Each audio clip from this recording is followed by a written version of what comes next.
Passionnés de la mécanique moto, bienvenue sur ma chaîne Orthoméca. Nous allons aborder la deuxième partie de ce module sur la boîte de vitesse. Nous avons quitté le module théorique pour enfin mettre ses mains dans le cambouis. Afin de bien comprendre le fonctionnement séquentiel de cette boîte de vitesse, nous allons décortiquer son anatomie, en étudier les caractéristiques structurelles et les particularités qui nous permettront de mieux aborder et appréhender son fonctionnement particulièrement harmonieux. Cette boîte de vitesse est une merveille d'ingénierie. Dans un premier temps, nous allons observer cette boîte de vitesse dans son carter. Observation rendue facile par le fait que nous avons un carter ou plutôt un demi-carter à plan de joint horizontal, et donc cette boîte de vitesse repose sur ce demi-carter, ce qui nous permet d'observer son fonctionnement facilement. Alors, la première chose que nous observons, c'est qu'une boîte de vitesse, en tous les cas en ce qui concerne celle-ci, car ce n'est pas une étude sur les boîtes de vitesse, c'est simplement une description et une étude de cette boîte de vitesse. C'est une boîte de vitesse qui me semble relativement basique. Je pense qu'elle est facile à comprendre et elle permettra par extension de s'intéresser ultérieurement à des systèmes peut-être un peu plus complexes que l'on retrouve sur certaines motos modernes. Donc je répète, nous n'étudierons que cette boîte de vitesse. Je ne fais donc pas de généralité par rapport aux boîtes de vitesse. Tout ce qui sera dit dans cette vidéo se réfère à cette boîte. Donc, dans ce cas-ci, nous voyons que l'architecture globale est dominée par deux axes. Un axe ici et un axe ici. Ces deux axes reposent sur le carter par l'intermédiaire de roulements. On a deux roulements ici et deux roulements ici. Les gros roulements sont des roulements à billes et les petits roulements sont des roulements à aiguilles. Nous les verrons ultérieurement. Ces axes se nomment des arbres. Nous avons l'arbre primaire et l'arbre secondaire. L'arbre primaire est l'arbre moteur. C'est lui qui va transmettre le travail qu'il a reçu du vilebrequin à l'arbre secondaire, afin que l'arbre secondaire puisse le transmettre ultérieurement au pignon de sortie de boîte, et donc via la chaîne, à la roue arrière, qui, en se mettant en mouvement, fera avancer la moto. Donc, l'arbre primaire, l'arbre secondaire. L'arbre primaire porte également un autre nom, c'est l'arbre menant, et l'arbre secondaire est l'arbre par définition mené. Le choix étymologique de ces mots me semble d'ailleurs tout à fait judicieux. Les deux arbres sont forgés en acier, avec probablement des traitements de surface pour renforcer sa solidité. L'arbre primaire est ce que je définirais comme étant l'arbre moteur. C'est la source du mouvement. Il reçoit la puissance ou le travail du vilebrequin et par l'intermédiaire de la transmission primaire. La transmission primaire, c'est tout ce qui se passe dans cette partie-là du moteur et qui relie le vilebrequin à la boîte d'embrayage. Donc, l'arbre primaire reçoit le travail de la transmission primaire et sa caractéristique, c'est que son extrémité ici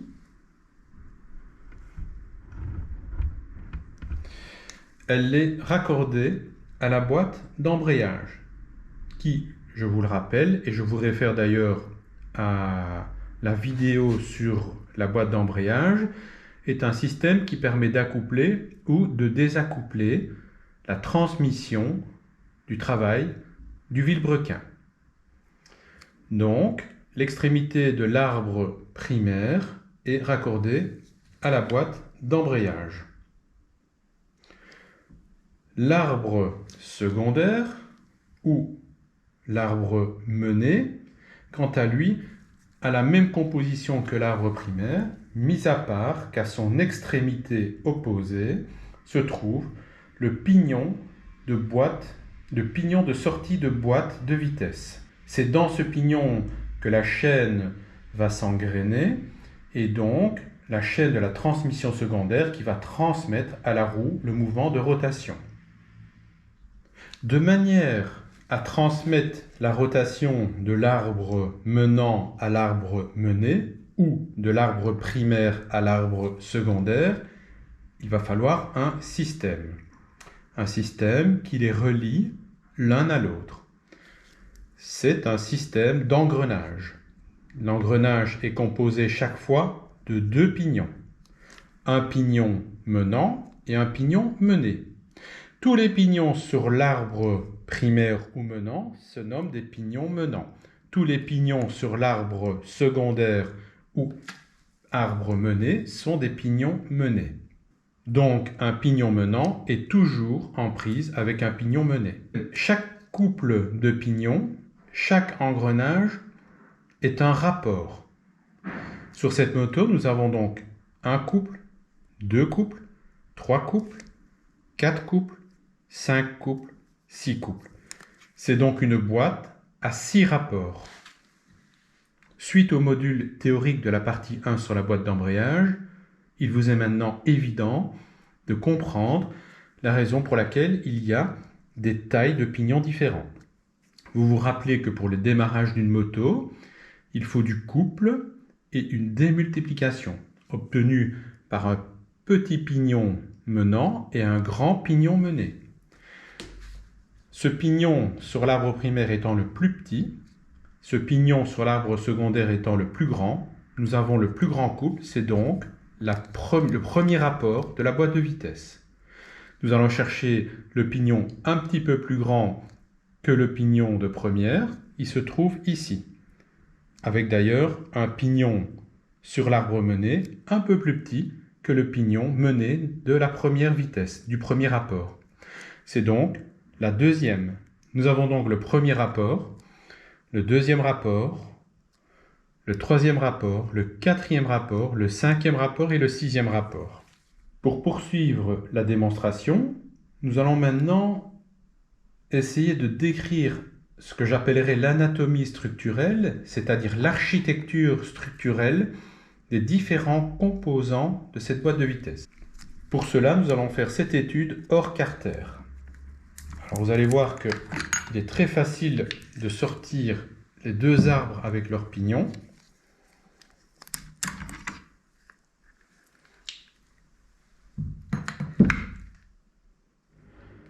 Nous voilà donc en compagnie des deux arbres hors carter.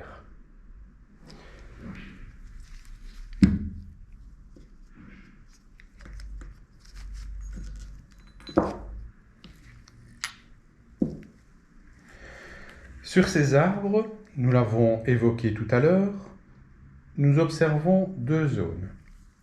Une zone lisse, sur laquelle va pouvoir circuler certains types de pignons, qu'on appelle des pignons non solidaires. Ils circulent librement. Et des zones cannelées ou crantées, sur lesquelles vont s'insérer un autre type de pignon qui possède également des zones crantées que nous verrons ultérieurement, un petit peu plus tard. Et donc les crans de l'arbre s'engrènent dans les crans du pignon et dans ce cas, le pignon n'est pas libre. La rotation du pignon engendre la rotation de l'axe et la rotation de l'axe engendre la rotation du pignon. Donc au niveau de l'arbre, nous avons des zones cannelées et des zones lisses, et ainsi à plusieurs endroits. Abordons les pignons. Nous avons vu tout à l'heure que selon l'arbre sur lequel il se trouve, arbre primaire, arbre secondaire, nous avons des pignons menants et des pignons menés. Le pignon menant est sur l'arbre moteur et le pignon mené est celui qui est entraîné, qui est emmené par le pignon menant. Facile à comprendre. Sur chaque arbre, nous avons deux types de pignons. Nous avons des pignons solidaires et des pignons non solidaires. Le pignon non solidaire, en voici un. Le pignon non solidaire, il est composé d'une circonférence interne qui est lisse. Donc cette circonférence ici, elle est lisse. Et cette circonférence qui est lisse vient s'articuler sur la partie lisse de l'arbre. Ainsi, comme je vous l'ai montré tout à l'heure, ce pignon peut librement tourner sur son axe et n'a aucune influence sur l'axe. Et l'axe n'a aucune influence sur le pignon. Ces pignons non solidaires possèdent également des encoches qui sont des boutonnières et dont nous verrons l'utilité ultérieurement. Ici, sur ce pignon mené de premier rapport, nous avons de grandes encoches. Ici, vous pouvez observer des encoches nettement plus petites. Elles sont là, elles sont là, elles sont là, elles sont là, ici et ici. Nous avons ensuite des pignons solidaires. Les pignons solidaires ont une circonférence interne qui est crantée. Nous l'avons également vu tout à l'heure. Et nous avons observé que ces crans s'articulent au niveau des cannelures sur l'arbre. Donc, je répète, ce pignon, une fois qu'il est engrainé, lorsqu'il est mobilisé en rotation, il entraîne l'axe. Et l'axe lui-même, quand il est en rotation, entraîne ce pignon. C'est ce qu'on appelle un pignon solidaire, solidaire de l'axe. En résumé, jusqu'à présent, nous avons vu que la boîte de vitesse est composée de deux axes, un axe primaire, un axe secondaire. L'axe primaire est appelé arbre primaire ou arbre menant. L'axe secondaire est l'arbre secondaire ou arbre mené. Chaque arbre s'articule sur le carter par des roulements. Roulement à bille, roulement à aiguille, roulement à bille, roulement à aiguille. Sur chaque arbre, nous retrouvons une succession de pignons, qui sont les pignons menants sur l'arbre primaire et les pignons menés sur l'arbre secondaire. Les pignons fonctionnent par couple, et chaque couple correspond à un rapport. Sur chaque arbre, on retrouve deux types de pignons. Des pignons non solidaires, qui tournent librement sur leur axe, et des pignons solidaires de l'axe, par l'intermédiaire de crans, de rainures, qui solidarisent le pignon à l'axe. En ce qui concerne les pignons solidaires, certains pignons solidaires, comme le pignon de première sur l'axe primaire, le pignon de deuxième sur l'axe primaire, sont fixes, c'est-à-dire ils ne bougent pas. Par contre, nous avons une catégorie de pignons solidaires qui sont des pignons baladeurs. Ces pignons peuvent se déplacer transversalement sur leur axe. Ce sont donc les pignons baladeurs. On en retrouve sur l'arbre primaire et sur l'arbre secondaire.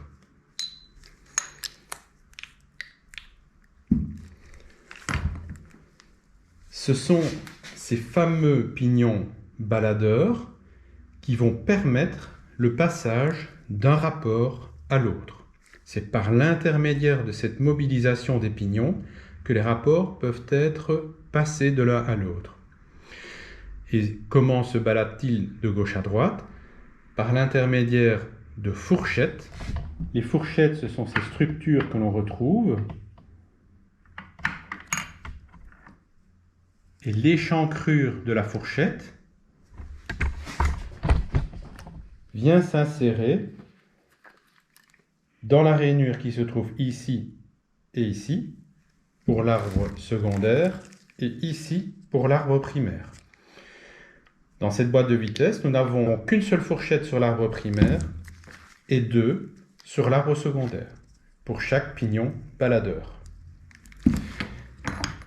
Lorsqu'avec votre pied vous passez d'une vitesse à l'autre, par un système que l'on étudiera ultérieurement de tambour, eh bien, les fourchettes vont être mobilisées selon la vitesse qui doit être enclenchée ou désenclenchée, et donc cette fourchette va pousser dans un sens ou dans l'autre le pignon baladeur pour pouvoir enclencher ou déclencher la vitesse.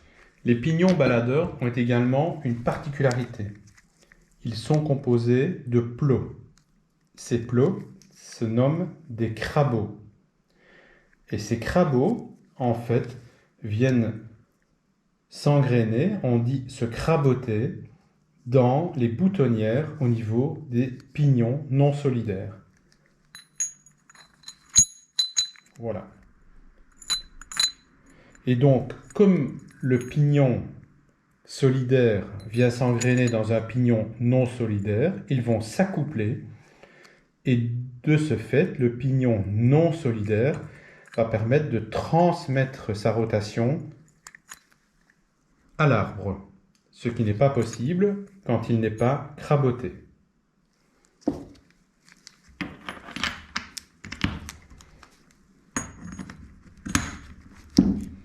Cette action des pignons baladeurs et des crabeaux qui s'insèrent dans les boutonnières, c'est le principe de base du fonctionnement de la boîte de vitesse et donc du passage des rapports de l'un à l'autre et de la transmission de la rotation sur l'arbre secondaire.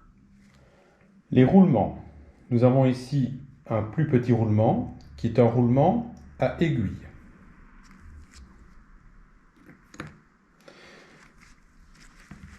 Le plus gros roulement, quant à lui, est un roulement à billes.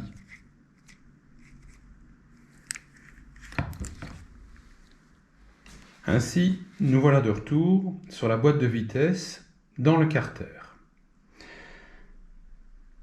Comme je vous avais signifié en début de module, et je sais que c'est une redite, mais je pense que c'est important car le système est complexe et on finit rapidement par s'emmêler les pinceaux dans les différents termes. Je vous rappelle que la boîte de vitesse repose sur des engrenages par paire. Dans une paire de pignons, il y a toujours un pignon non solidaire et un pignon solidaire. Je vais faire tourner l'axe, l'arbre primaire de cette boîte de vitesse. Et la première chose que l'on voit, c'est un ensemble de pignons en rotation et tout cela a l'air un peu confus. Pourtant, malgré le fait que les pignons 1, 2, 3, 4 de l'arbre primaire tournent en rotation et entraînent les pignons de leur couple sur l'arbre secondaire, vous observerez qu'il n'y a aucun mouvement au niveau de l'axe secondaire. Cela veut dire que ces 4 pignons que l'on va tourner, 1, 2, 3 et 4, sont des pignons solidaires, puisque l'axe les fait tourner, et que ces pignons de l'arbre secondaire, qui sont entraînés par le pignon auquel ils sont accouplés de l'arbre primaire, sont des pignons non solidaires. Ils tournent, tous les 4, mais n'ont aucune action sur l'arbre. Par contre, vous aurez finement observé que ce pignon et ce pignon ne bougent pas lorsque je fais tourner l'axe de l'arbre primaire. Par contre, ce qui veut dire que ce sont des pignons non solidaires. Donc ce sont des pignons non solidaires. Ils sont constitués d'une face interne lisse qui coulisse sur la partie lisse de l'axe. Il y en a 2 le deuxième et le quatrième. Leur couple, quant à eux, si je fais bouger l'arbre secondaire, eh bien, ils vont se mouvoir en rotation. Parce que ces deux pignons sur l'arbre secondaire sont des pignons solidaires. Mais, comme ils sont solidaires et accouplés à un non solidaire, l'action de rotation de l'axe secondaire ne se transmet pas à l'axe de l'arbre primaire. Vous avez donc une idée globale de l'architecture de la boîte de vitesse. Un pignon solidaire est toujours associé à un pignon non solidaire. Alors, le pignon menant du rapport 1 de la boîte de vitesse, donc de la première vitesse, je pense, il est solidaire, mais il est également fixé sur cet arbre. Il est usiné dessus, je pense. Donc on ne peut pas l'enlever, celui-là. Par contre, tous les autres peuvent être enlevés, comme vous l'avez vu tout à l'heure. Et les pignons qui sont non baladeurs et qui sont fixes, eh bien, ils sont maintenus par des cales, par des bagues et par des circlips. Maintenant que nous avons acquis toutes les bases du fonctionnement d'un engrenage, que nous avons décrit toute l'anatomie, toute l'architecture structurelle des différents composants de cette boîte, on va pouvoir intégrer tout cela et comprendre comment elle fonctionne. Comme nous sommes au point mort, et comme nous l'avons observé, il n'y a aucun mouvement sur l'arbre secondaire, puisque les pignons menants solidaires sont accouplés à des pignons menés non solidaires. Nous allons donc passer la première. Pour trouver la première, il nous faut donc du couple et donc une démultiplication importante. Il faut donc un petit pignon sur l'arbre primaire et un grand pignon sur l'arbre secondaire. Eh bien, c'est ce couple de pignons qui est le rapport de première. C'est le plus petit sur l'arbre primaire et le plus gros. On sait que ce pignon est solidaire, celui-ci non solidaire, donc là, il n'y a aucune action. Lorsque je vais actionner la première par le sélecteur, vous allez observer le mouvement de ce pignon baladeur.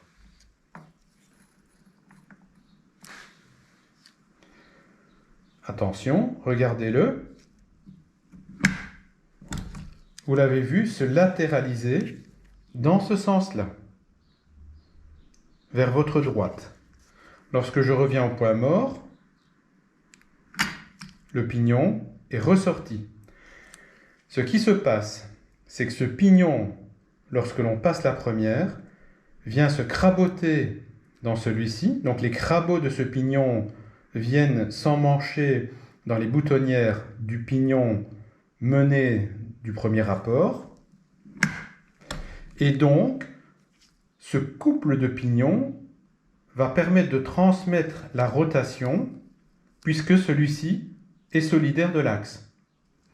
Donc en fait, le mouvement de ce pignon va entraîner le pignon baladeur, qui lui-même est fixé à l'axe, et va permettre la mobilisation de l'axe. Regardez, vous voyez que nous sommes en première, et la rotation est transmise au pignon de sortie de la boîte de vitesse. Donc la rotation de cet axe est transmise de ce pignon à celui-ci, grosse démultiplication, et celui-ci qui est normalement non solidaire de l'axe le devient par l'intermédiaire du pignon baladeur qui lui est solidaire de l'axe et va donc transmettre la rotation. Nous allons revenir au point mort. Plus de mouvement. Première, mouvement de l'axe en rotation. Cette vue va vous permettre de comprendre beaucoup mieux l'engrainement des crabots dans les boutonnières.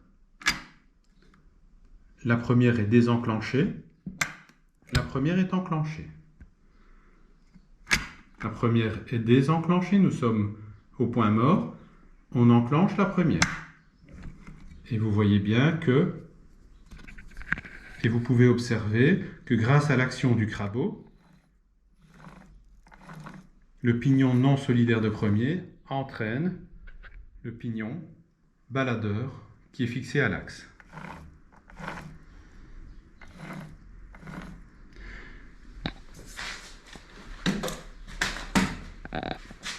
Une autre vue de la situation. Point mort, neutre. Point mort, neutre. Maintenant que nous avons compris le mécanisme pour passer la première vitesse, nous allons donc passer la deuxième. Donc nous allons enclencher la première. Nous sommes ici au point mort. Aucune rotation au niveau de l'axe de l'arbre secondaire. Je passe la première. La première est enclenchée et l'axe se met en rotation. Nous allons donc chercher la deuxième. Le deuxième rapport, il faut un pignon menant un petit peu plus gros que celui du premier rapport. Et ce fameux pignon se trouve ici. Et d'ailleurs, le pignon mené de l'arbre secondaire est un petit peu plus petit que le pignon mené du premier rapport. Le deuxième rapport se trouve donc à cette extrémité. Lorsque je vais passer la deuxième vitesse, la première chose à observer ici, c'est le mouvement de sortie du pignon baladeur de son accouplement avec le pignon non solidaire de première. Voilà. Là, je suis en deuxième. Il y a bien une rotation au niveau de l'axe. Et là, les crabauds sont sortis de leur boutonnière. Donc ici, il n'y a plus aucune action. Plus rien ne fonctionne là. C'est pas par là que se fait la transmission au niveau de l'arbre secondaire. C'est ici que ça se passe. Je vais revenir en première. Voilà.